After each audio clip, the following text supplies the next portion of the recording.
Hello అండి, అందరికీ నమస్తే అండి. Welcome back to my channel అండి.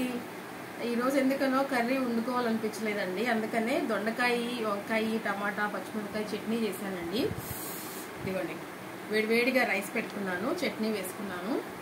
ఎందుకో ఈరోజు అసలు కర్రీతో తినాలి అని లేదనమాట. ఇట్లా వేడివేడి రైసు మనం రోట్లో చేసుకున్న రోటి పచ్చడి వేసుకొని తింటే చాలా చాలా బాగుంటుందండి. నాకైతే నోట్లో నీళ్ళు వస్తున్నాయి. ఇదిగోండి,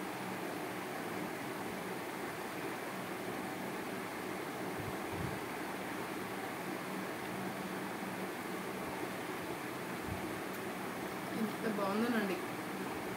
దొండకాయ, వంకాయ,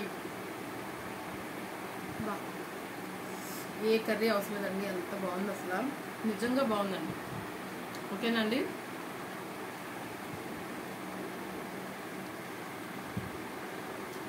ఓకే అండి, మీరేం చేసుకున్నారో కామెంట్ చేయండి. Bye bye.